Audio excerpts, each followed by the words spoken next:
Undead Unluck. This is Undead Unluck chapter 131. Did you want to do it, Josh, or should I do it? I don't think we talked about it. I'll do it. Anyway, This one. Undead Unluck chapter 131. Thank you. Last we left off, everybody's getting bodied. God himself has come down to Earth, and God being the sun has come down to Earth and is just destroying people left and right. But, you know, it's not a problem because the real goal And he's being quite charitable by not melting the entire planet. By not just straight up like slapping the Earth until everything explodes. He could just do the Donkey Kong down B move where he just slams on the Earth a bunch of times until it's just a fucking dust. But he's not doing that.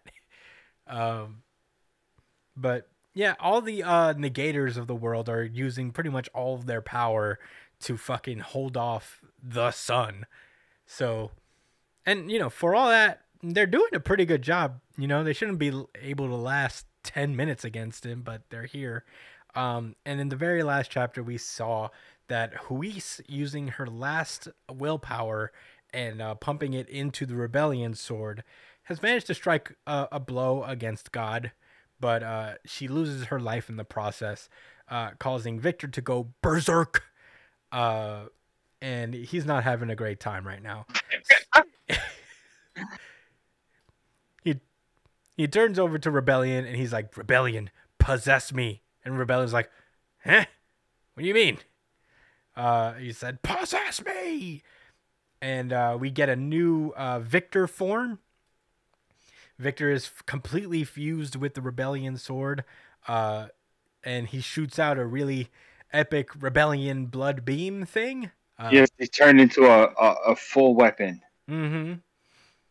And, you know, he does like a Kamehameha style blood blast right at God.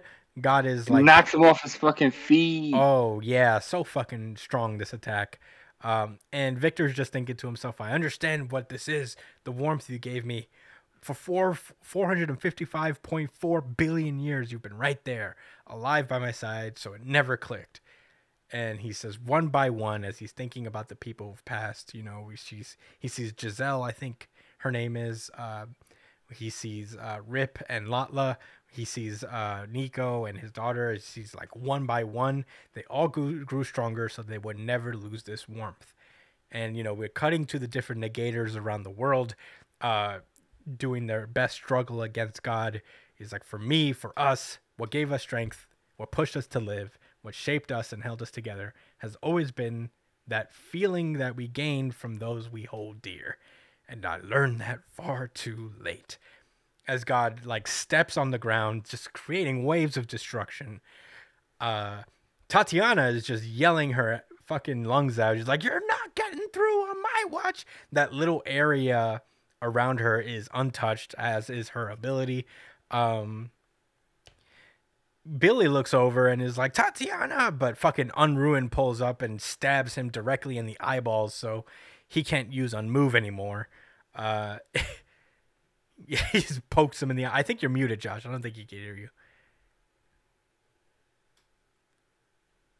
Hello? Nope. Poke. Yeah, there you go. Yeah, he says, "No poke." And fucking Thirst Bucket Ruin is like, "Now, God, crush the ark and shape the world to your desires. And burn my flesh, yes. Yes, kill me too, yes. Please. Please." So, yeah, he's about to go do that, I guess. And then all of a sudden, a giant fucking bow staff comes in, stops him in his tracks, and it's Shen and, what's her face? I don't know. I don't remember her name. I don't know. Anyway, Mui, right. Mui are holding God back with the bow staff, and he's like, "It's not enough power." But who fucking shows up to save the goddamn day? It's a fucking what's his name, Josh? Shen Fang Shui. Feng Shui? Shen. No, it's not Shen, because Shen is the other guy. Fang? Shen Fang, I think. I don't know. Damn it. super cool kung fu guy from the spring arc. He pulls Yeah, up and he pushes the bow staff in, and he's like, "Unbreakable won't hold. Show them what Hakyoku is made of." And they all use their power collectively to push God. Honestly, my favorite part of the chapter, to be honest, that shit was cool as hell. What? Ji. Oh yeah, Ji Dale, and they're like, which means understood. As the countdown goes down, we see Top and Unbreakable. We see the Chikara just like crawling over to where Fuko is. Everybody's just like saying Fuko, and I guess all racing to Fuko at one point. God bursts through his whole head through the headquarters of the Union, and we get this 2-page spread of pretty much all of the relevant characters, just pulling up in the nick of time to stop God from getting to Fuko. This is a fantastic 2-page spread, by the way. So fucking cool. 0 seconds on the clock. Yeah, and right there, that's where Fuko just says, "Thank you all. Now it's time to go," as the countdown hits 0. And that's where this chapter ends. Josh, what did you think about Undead Unluck? Wow. Anxiety was high with this one. This was my second best chapter of the week, by the way. Yeah, now that I think about it, so close, man. Now that I think about it, I think this is indubitably my runner-up, to be honest. I changed my mind. Yeah. It was Chainsaw Man. This shit was crazy now that I'm like reading it over again with you. Yeah. It'd be like that, man. Like, it was cool. It was a culmination of a lot of all, past people joining forces to try to take down God Almighty. Mm-hmm. I fucks with that on a personal level. I might make that a drop. That one's great. I fucks with that on a personal level. That was good that you didn't make it sound after. Good self-control. Yeah. I'll be honest, Chris. I don't have to. Let me see. I don't have too many. I didn't have any thoughts after I read the chapter, but going through these pages, I mean, man, him launching that blood cannon was pretty crazy. I don't care if it makes sense or not, or what it actually does. It just looked fucking cool. He looked cool merging with the rebellion, and he pushed God. He said, "God, you're a little boy. You back off." They did say those exact words. Pretty much. Yeah. Yeah, what can I say? It was nice teamwork. I'm very skeptical that we're gonna have much more chapters after this, but I think I've seen so much from a lot of these characters that I am pretty satisfied one way or the other. That's how I feel after reading this chapter. And Fuko says thank you, meaning like, yeah, y'all did it. I like how she confirmed that. And how Luna's just there like, huh. Oh. But I was nice. Bad to lose. Looks like I get to continue playing. Q. Yeah, good work, Fuko. Do you have rebuttals to my statements? No, not really. I think you said it all. I will add, I really love this chapter, especially like recapping it on the show. Sometimes that happens where we talk about a chapter on the show that I didn't think too much about after I read it, but then like, recapping it on the show has like really made me see it with new eyes. But this chapter was so good. Undead Unluck is a sleeper series, man. Sometimes it could just like out of nowhere just pop off and have some fucking cool shit happen on it. Yeah.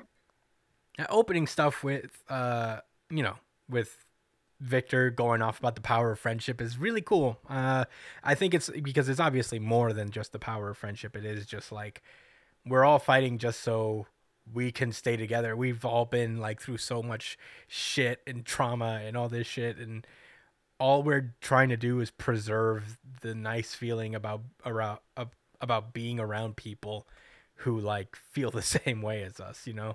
and have given us some solace in this fucking world. So, it is super nice to see that. The tension in all these scenes, with Tatiana going hard, everybody's just giving it their fucking all, and you could really feel the passion behind all these characters. It's a lot because of how the artist for this series, I'm blanking on his name. His name is Yoshifumi Tozuka, is low key like a really good artist in the way that he's able to have expressions and stuff be conveyed. He's really good at showing emotion in characters. The old teacher guy whose name we forgot, unfortunately, even though he's like one of our favorite characters, him pulling up was really fucking cool. Yeah. But yeah, I mean, everybody just like pitching in and doing their fucking best to hold them back. All these people who used to be on opposite sides are just like band together because they all have one common enemy. They were all just trying to do it a different way. But yeah, and this 2-page spread at the end is just so fucking cool, man. I really do love it. Everybody's like pulls up at the exact same time. Chikara just like coming in head first, diving down just so he could get a glimpse of God so he can stop him with the unmove is just like one of the coolest like things from Chikara in general. I know. Given how Just far him dropping. Yeah. Just so he could just like the disregard. Just so he could look at God for like 2 minutes to get like Fuko out of there, like 30 seconds. For 2 seconds. Yeah, 2 seconds just to get the fuck out of there. But yeah, one of the best chapters of Undead Unluck, just on a pure like climactic level. We knew that Fuko was gonna get away. I wasn't really ever stressed about that, but it's like the way it happened was just so fucking dope. And I really like it. But that's all I gotta say. Any rebuttals to that, Josh? You know what? You ain't mentioned heat. Using his fist to pull back the sun. True. He's like holding God like this, like, get over here, using Unburn. Yeah. Very cool. Yeah, that's my rebuttal. Yeah. One of the best climaxes to an arc I've had in a long time, to be honest. Really great. You said you climaxed to this arc? No, I said this is one of the best climaxes to an arc that I've ever seen. Hey, get your mind out of the gutter, bro. As to the longevity of Undead Unluck, I'm not going to comment too hard. We've been wrong before, and people don't like us saying that Undead Unluck is ending around the corner, but yeah, I don't know. It could go on for a while. I just don't know where you go from here. I've never seen a series literally reset itself. You reset from here. What? You reset from here. I reset from here? Yes. That's what you do. That's what they're gonna do. They're just gonna fucking reset. Know, but I've never seen that before, where a series is just like, let's start over from the beginning. So that could either mean it's gonna last a while, which is possible. I mean, 232. Undead Unluck does have an anime coming, so I would imagine that means Undead Unluck, chapter 232 is gonna be the last chapter. 262. That would be crazy if they did the exact same amount of chapters. Yeah, I mean, I could honestly see it going for a while, depending on how they want to do this. I just have no idea how they're going to do this. And I'm excited to see it. I think Undead Unluck is not off next week. Okay, it's not. So we'll find out fairly soon. But yeah, those were all my thoughts on Undead Unluck. Anything else, Josh? No, I'm actually going to take it to Giants linebacker Kayvon Thibodeau to hear his thoughts about Undead Unluck. Man. The Cowboys do not enjoy losing. You're still 4-2, bro. Why are you mad? Hey, we should be happy that the NFC East is finally competitive. For God's sake, come on, man. I'm happy for the Giants. I'm a New Yorker. I mean, I doesn't ride sound the like it. trains every other day, pretty much. Doesn't sound like it. I own Tim's. I also own Tim's. I got a honey turkey, egg and cheese from the deli yesterday. On a everything bagel. I'm a New Yorker, so I fucks with the Giants. But god damn it, we need Dak back. Yeah, I mean, and thanks for listening, guys. Yeah. Thanks for listening to the Sports Podcast Part 3. Hey, man, you're gonna have to accept that this is gonna be a hybrid sports podcast during the football season. But yeah, that